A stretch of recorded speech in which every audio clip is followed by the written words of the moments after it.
ఆంధ్ర రాష్ట్రాన్ని 5 ఏళ్ల పాటు వెంటిలేటర్పై జగన్ రెడ్డి పడేశారని ఆర్టీసీ జోన్ 2 చైర్మన్, ఏలూరు నియోజకవర్గ జనసేన పార్టీ ఇన్ఛార్జి రెడ్డి అప్పలనాయుడు తీవ్ర స్థాయిలో విరుచుకుపడ్డారు. చెంచల కాలనీలోని వారి నివాసంలో మీడియాతో మాట్లాడిన రెడ్డి అప్పలనాయుడు, ఈ గొడ్డల పార్టీతో ప్రజలు జాగ్రత్తగా ఉండకపోతే భవిష్యత్తుకే ప్రమాదమని హెచ్చరించారు. ఆక్వా రైతుల గురించి మాట్లాడే అర్హత జగన్మోహన్ రెడ్డికి లేదన్నారు.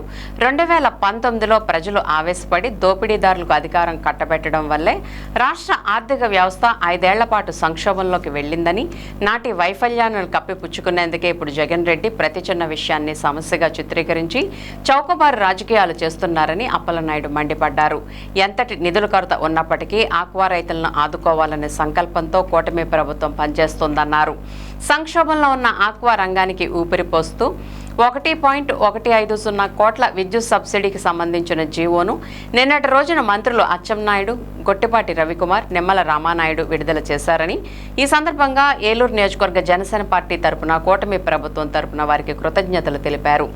మేనిఫెస్టోలో ఇచ్చిన ప్రతి హామీతో పాటు అనేక సంక్షేమ కార్యక్రమాలను కూటమి ప్రభుత్వం అధికారంలోకి వచ్చిన ఈ 26 నెలల స్వల్ప వ్యవధిలోనే నెరవేర్చిందన్నారు. కూటమి ప్రభుత్వంలో రాష్ట్రంలో సంక్షేమ పాలన కొనసాగుతుంటే వైసీపీ అధినేత జగన్ రెడ్డి, వారి బృందం జీర్ణించుకోలేకపోతున్నారని, వైసీపీ నాయకుల దృష్టిలో ప్రజలకు మంచి జరగకూడదు, మంచి పరిపాలన కొనసాగకూడదు, సంక్షేమం గానీ అభివృద్ధి గానీ జరగకూడదని పోలీస్ వ్యవస్థ ఎక్కడికక్కడ స్తంభించిపోవాలని, పోలీసులు తమ డ్యూటీని నిర్వహించకుండా వైసీపీ నాయకులకే కాపలా కాయాలి, జగన్మోహన్ రెడ్డి రాష్ట్ర ప్రజలు అరాచకాలు, అన్యాయాలు, ఆయన సృష్టించే అల్లకొల్లం చూసి అసహించుకుంటున్నారన్నారు.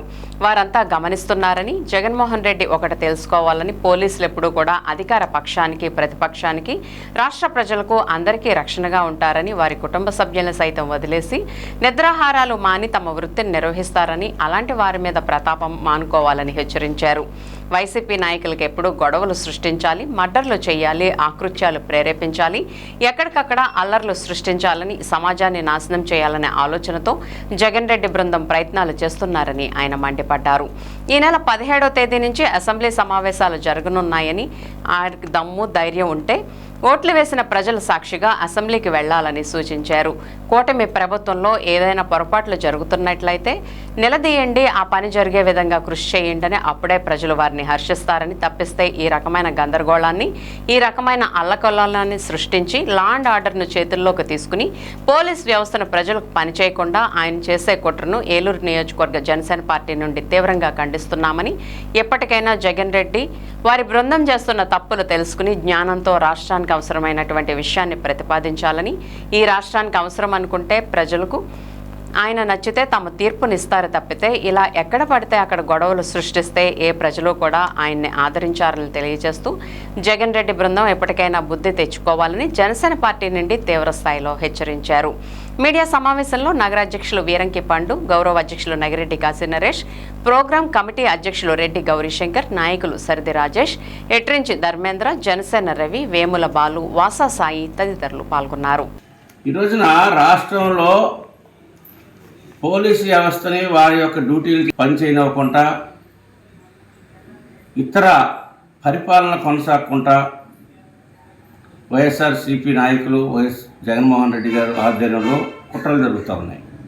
నేనేమంటానంటే, అసెంబ్లీ సాక్షిగా ఈ రోజున ప్రజలు మిమ్మల్ని, ప్రజల పక్షాన్ని, మీ గళాన్ని అసెంబ్లీలో వినిపించాలని, అసెంబ్లీలో మాట్లాడాలని, ప్రజల పక్షాన్ని మాట్లాడాలని, ప్రభుత్వాన్ని నిలదీయాలని మీకు ఇచ్చినటువంటి 11 సీట్లు, ఆ 11 సీట్లు కూడా ఎమ్మెల్యేలు అసెంబ్లీకి వెళ్ళి జీతభత్యాలు తీసుకుంటున్నటువంటి పరిస్థితిలో అసెంబ్లీకి వెళ్ళి సమస్యలు ప్రశ్నించాలి. కానీ ఇవాళ రోడ్డు మీదకి వచ్చి అల్లకొలాలు సృష్టించి ప్రభుత్వాన్ని ఇరకాటంలో పెట్టి పరిపాలన కొనసాగనివ్వకుండా, ప్రజలకి సౌకర్యాలు కలగకుండా చూసేటువంటి పరిస్థితిని ఈ రోజున ప్రజలు అసహించుకుంటూ ఉన్నారు.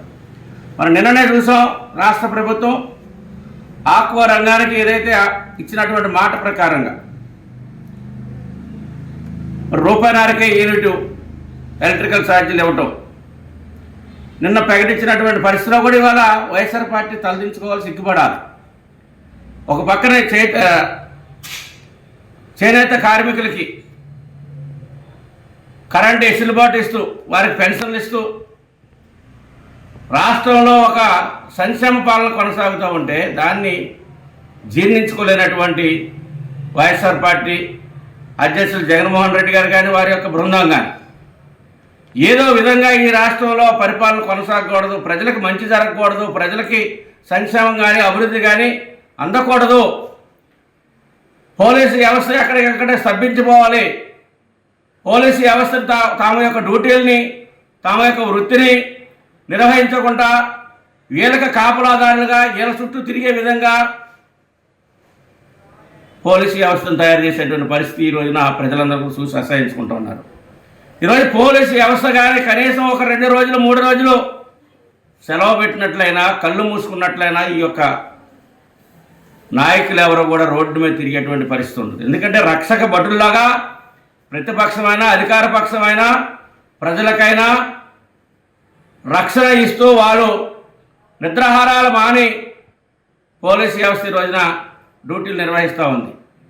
కానీ ఈ రాజకీయ నాయకులకి, ఈ ప్రతిపక్ష నాయకులకి గొడవలు సృష్టించాలి, మడ్రలు సృష్టించాలి, అత్యాచారాలు ప్రేరేపించాలి, ప్రజల్ని రెచ్చగొట్టాలి, ఈ సమాజాన్ని నాశనం చేయాలి, యువకుల యొక్క జీవితాలను నాశనం చేయాలి అనేటువంటి ఆలోచనతోనే ఈ రోజున ప్రతిపక్ష పార్టీ జగన్మోహన్ రెడ్డి గారు ప్రతిపక్షం కాని ప్రతిపక్ష పార్టీ జగన్మోహన్ రెడ్డి గారి యొక్క బృందం ఈ రోజున ప్రయత్నం చేస్తూ ఉంది. రేపు 17వ తారీఖు నుంచి అసెంబ్లీ సమావేశాలు జరుగుతూ ఉన్నాయి. అసెంబ్లీ సాక్షిగా మీరు నిలదీయండి. ఏ సమస్యలు అయితే, ఏ పొరపాట్లు అయితే జరుగుతూ ఉన్నాయో, ప్రభుత్వం చేస్తున్నటువంటి తప్పులు ఏమైనా ఉంటే, లేదు ప్రజలకు కావాల్సినటువంటి అవసరాలు, డిమాండ్ ప్రజల యొక్క అవసరాలను ప్రస్తావించి ఆ పని జరిగే విధంగా ప్రభుత్వం పైన ఒత్తిడి తీసుకురండి. మిమ్మల్ని ప్రజలు హర్షిస్తారు తప్పించి ఈ రకమైనటువంటి గందరగోళాలను సృష్టించి, ఈ రకమైనటువంటి అల్లకొలాలు సృష్టించి, లా అండ్ ఆర్డర్ ప్రాబ్లం సృష్టించి ఏ ఒక్క యంత్రాంగం కూడా ప్రజలకు పనిచేయకుండా స్తంభింపజేసేటువంటి కుట్ర ఏదైతే ఉందో దాన్ని తీవ్రంగా జనసేన పార్టీ నుంచి ఖండిస్తూ ఉన్నాం. ఇప్పటికైనా కానీ జగన్మోహన్ రెడ్డి గారు ఆ యొక్క టీం తెలుసుకొని జ్ఞానంతో రాష్ట్రం కావాల్సినటువంటి విషయాల్ని సూచించండి, సలహాలు ఇవ్వండి. మళ్ళీ ప్రజల అవకాశం వచ్చినప్పుడు, ప్రజలకు మీరు నిర్ణయం ఇచ్చినప్పుడు, ప్రజలు తెలుసుకున్నప్పుడు, మీరు అవసరం ఈ రాష్ట్రానికి అనుకున్నప్పుడు ప్రజలు మిమ్మల్ని దగ్గర తీసుకుంటారు తప్పించి ఇట్లా గొడవలు సృష్టించినట్లో ఏ ప్రజలు కూడా మిమ్మల్ని ఆదరించారని చెప్పేసి తెలియజేస్తూ ఇప్పటికైనా బుద్ధి తెచ్చుకోవాలని చెప్పేసి హెచ్చరిస్తాం.